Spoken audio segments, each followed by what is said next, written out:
Hola, ¿cómo estás? Soy Daniel Chora de la Garza, soy especialista en dolor y estamos aquí para hablar de lo que podemos hacer en Clínica del Dolor, porque sana colita de rana, si no sana hoy, dolerá mañana.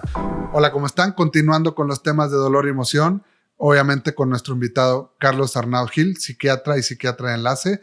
Su especialidad obviamente está muy relacionada al dolor y por eso es muy importante que estén con nosotros. Como siempre, es una alegría enorme estar con ustedes aquí en Si no sana hoy, dolerá mañana. Y sacando algo del tema que ya habíamos platicado anteriormente, de lo que era migrañas, era dolor neuropático, acuérdense, también estábamos comentando que parte fundamental de esto era un adecuado tratamiento. Y oh, sorpresa, aunque no nos guste, nos dé miedo, muchas de las veces ciertos medicamentos que vamos a utilizar para este tipo de enfermedades son antidepresivos. Por favor, no se tapen los ojos, no se sientan estresados, no sientan que el doctor Chora o cualquier especialista de dolor los está tachando de locos y los quiere correr. Simple y sencillamente entiendan que muchas de las veces para poder lograr controlar el dolor es a nivel del cerebro. Y la única manera de poder llegar a eso son con medicamentos especializados que desgraciadamente tengo el gusto de tener al doctor Carlos Arnaud aquí, especialista en psiquiatría y psiquiatría de enlace. Pues son medicamentos que les llaman antidepresivos, que no solamente Carlos trabaja con ellos, sino también otros especialistas. Simplemente nos ganaron en la competencia, ¿verdad? Y ellos llegaron primero antes que otras subespecialidades como las mías. Pero miren, si no me creen a mí, vamos a hablar con el experto que es Carlos, ¿verdad? ¿Cómo estás, Carlos? Gracias, Chora. Pues muy bien. Y gracias por hacer esta introducción de este tema. Fíjate que tan controversial, pero tan desinformado. Ciertamente los antidepresivos tienen más de 40, 50 años en el mercado. Funcionan muy bien, obviamente, para la depresión, pero se ha venido dando todo un tema de estigma que hoy en día ya no se recomienda llamar antidepresivo. Por ejemplo, en Europa a un antidepresivo le llaman inhibidor selectivo de la recaptura de serotonina. Es decir, hablamos de su mecanismo de acción. Hay antidepresivos que modulan serotonina, noradrenalina, dopamina, que a final de cuentas son neurotransmisores. Y esos neurotransmisores pueden estar afectados no nada más en los problemas emocionales. Están afectados esos neurotransmisores en dolor, en problemas gástricos, los famosos trastornos gástricos funcionales como el síndrome de intestino irritable. Está afectado estos neurotransmisores en las migrañas, en dolor, no se diga, en fibromialgia. Entonces, cuando un paciente es recetado por especialistas como tú algún antidepresivo, un modulador de estos neurotransmisores, el rechazo es automático y el rechazo es inmediato, ¿no? Porque tenemos esta concepción que el antidepresivo es solamente para las personas con depresión. Y no es así. Muchas personas, y tú lo has vivido en tu consulta con tus pacientes, muchas personas se benefician de medicamentos antidepresivos porque modulan muchas cosas. Modula dolor, modula apetito, modula sensación de dolor o percepción de dolor, modula también áreas del cerebro que son las que mandan las señales normales o anormales cuando hay algún estímulo doloroso. Entonces, si tú haces una modulación en los químicos del cerebro, el pronóstico te mejora a nivel de dolor. Y es la parte que sí creo que tenemos que hacer como mucho hincapié en la población, de que no nos casemos con esta idea de el doctor Chora me dio un antidepresivo, pero no estoy deprimida, entonces no lo tomo. Me va a ayudar para el tema del dolor. Entonces sí tienen que confiar en esa parte. No, y fíjate cómo ahorita hace al punto preciso que me acaba de topar con un familiar que estaba viendo los podcasts. Me decía, es que de repente hablas de temas como neurotransmisores y qué fregados es eso, y yo por qué me tengo que enterar de eso, y pum, rematas diciendo aquí, no, es que en Europa ya no hablan de antidepresivo, hablan de neuromoduladores y de inhibidores de neurotransmisores, y empezamos con estos términos locos, si quieres, para gente en común, pero que ya no deberían de ser así, ¿verdad? Tendríamos que hablar de la serotonina o del neurotransmisor, como hoy en día hablamos de la glucosa, claro, como hablamos de la frecuencia cardíaca, claro, como hablamos de los leucocitos. O sea, son cosas que están en el cuerpo y que se pueden afectar con problemas, por ejemplo, de dolor.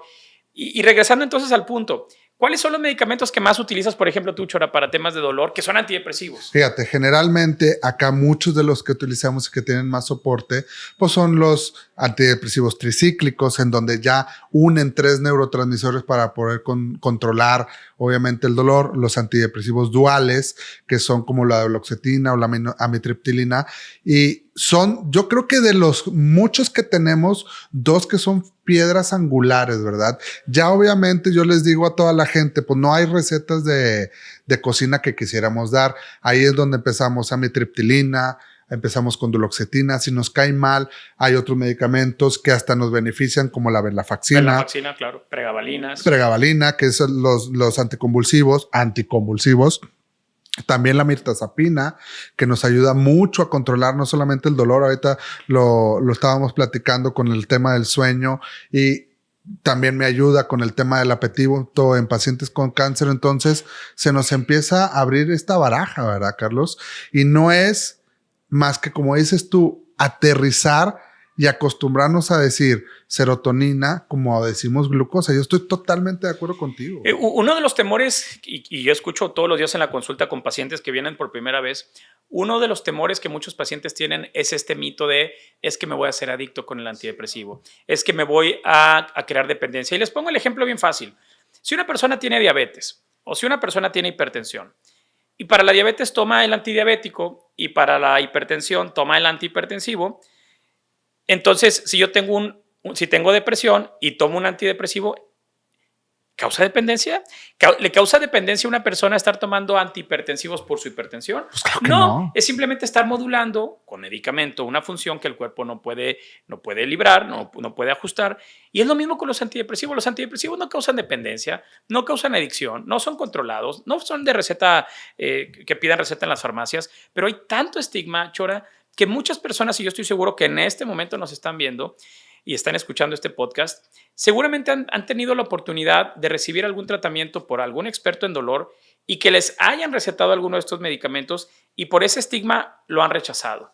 Dense la oportunidad. La verdad es que son seguros, son eficaces, tienen la aprobación por FDA. Por ejemplo, la duloxetina está aprobada para fibromialgia, Claro. está aprobada para la amitriptilina, para los trastornos dolorosos, para los síndromes de intestino irritable. ¿Cuánta gente que nos está viendo no tiene síndrome de intestino irritable? No, hombre, 20% de la población lo tiene. Y este es un tema típico que aparte nos llega a dolor, ¿verdad? Si nos está viendo o escuchando Ernesto Cantú Llanos, un grandioso amigo de Carlos y mío, que es gastroenterólogo, a veces se vuelve loco, ¿verdad? Y en ocasiones ahí viene o contigo o conmigo referido de un gastroenterólogo porque sigue teniendo dolor abdominal.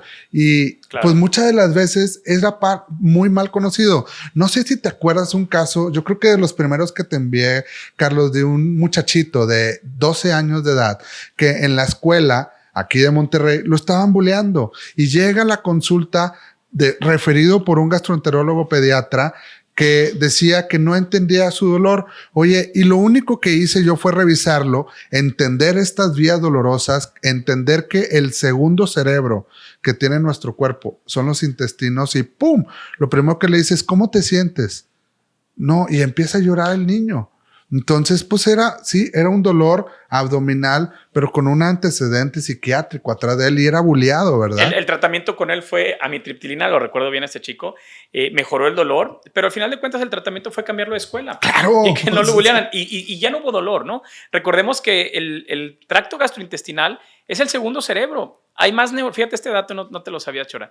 Hay más neuronas en el tracto gastrointestinal de serotonina que en cerebro, ¿sí? Entonces, imaginen, esto que la gente dice, siento mariposas cuando voy con mi novia, ¿no?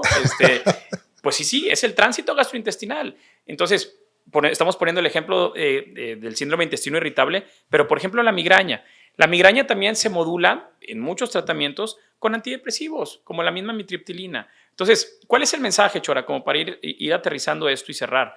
El mensaje es, hay muchos medicamentos de la familia de los antidepresivos que en Europa ya no se le dicen antidepresivos, sino hablan de su mecanismo de acción, que van a ayudar para padecimientos médicos no psiquiátricos. Entonces, no se asusten si el doctor Chora le receta alguno. Están indicados, están aprobados y van a recibir muchos beneficios. Y si de paso, vamos a decir, aparte la persona sí trae una depresión o sí trae temas de ansiedad, pues también le va a ayudar. No, claro, fíjate, lo hablas acerca de la migraña.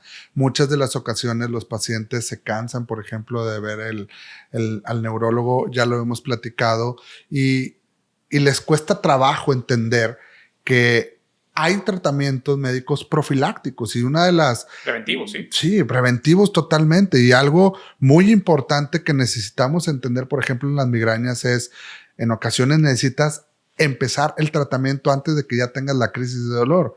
Y dependiendo, obviamente esto lo evaluamos en la consulta, dependiendo si el paciente tiene un antecedente emocional, pues tal vez dentro de estos tratamientos preventivos están los antidepresivos, ¿verdad? Y que están bien estudiados, que abortan y tratan de evitar esas crisis migrañosas. O sea, ¿cuánta gente, por ejemplo, que nos están escuchando no vive con crisis de dolor multianual, ¿verdad? Están desesperados, cambian más de 4 o 5 veces de neurólogos, y el neurólogo no está mal. Es simple y sencillamente entender que tal vez el tratamiento es con un antidepresivo y no tiene nada de malo. Correcto, totalmente de acuerdo. Yo creo que el punto de esta plática es quitar estigma, saber que los antidepresivos jalan en áreas de la no psiquiatría, sino en áreas de dolor, de neurología, de gastroenterología. Y vamos a usarlos si se necesitan. Muy bien. Yo creo que este tipo de pláticas, si se dan cuenta, es muy amena y empiezan a ver que el doctor Carlos y yo nos empezamos a reír de las tarugadas, que los casos que tenemos, porque es verdad, hay mucho miedo al tema del uso de los antidepresivos, y yo creo que es algo fundamental que ustedes entiendan, que lo compartan y que muchas de las veces se acepte, ¿verdad? Que es parte de un tratamiento en dolor y que al final cuentas van a salir beneficiosos. Acuérdense, al final de cuentas, si no sana hoy, dolerá mañana. Entonces lo que tratamos de evitar es eso. Y si es con este tipo de medicamentos, créanme que ustedes van a salir beneficiados. Muchas gracias por escucharnos el día de hoy. Por favor, no se pierdan los próximos capítulos. Acuérdense que estamos en las diversas redes sociales y podcasts. No olvides suscribirte y seguirme. Saludos.